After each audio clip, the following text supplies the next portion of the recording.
অতিরিক্ত তৈলাক্ত হয়ে গেলে স্কিন একটা দুটো অ্যাকনি কিন্তু আমাদের হয়েই যাচ্ছে, বেরোচ্ছে, এবং র্যাশেস অনেকের থাকে। র্যাশেসটা নানা কারণে হতে পারে, অয়েলিনেসের জন্য হতে পারে, কিংবা ড্যান্ড্রফ থেকেও ফোরহেডসে আমাদের র্যাশ চলে এলো এবং সেখান থেকে পিম্পলসে পরিণত হচ্ছে, এবং পিম্পলসটা যখন পুঁজ জমে যাচ্ছে, পাস চলে আসছে, সেটাই কিন্তু অ্যাকনিতে পরিণত হচ্ছে।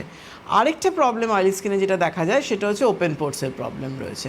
তো সেই ক্ষেত্রে কিন্তু আমাকে বুঝতে হবে আমার অয়েলি স্কিন রয়েছে, আমার কি প্রবলেম আছে, এবং আমার ধরো অ্যাকনি পিম্পলসও নেই, ওপেন পোর্সও নেই, আমার শুধু অয়েলি স্কিন রয়েছে, মানে স্কিনটা অতিরিক্ত মাত্রায় অয়েল সিক্রেশন হচ্ছে, তার জন্য আমি কি করব। মানে এই তিনটে জিনিস কিন্তু অয়েলি স্কিনের ক্ষেত্রে খুব গুরুত্বপূর্ণ। আমাকে প্রথমত দেখে নিতে হবে আমার কি সমস্যা রয়েছে।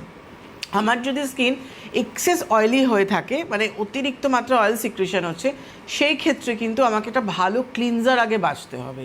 সেটা ফেস ওয়াশ সবসময় আমার এক্সেস অয়েলটা কন্ট্রোল করে, কিন্তু ফেস ওয়াশ আমার ওপর ক্লিন আপ করে, কিন্তু ডিপটা নয়। ডিপটা নয়। একটা ফোন নিয়ে আমরা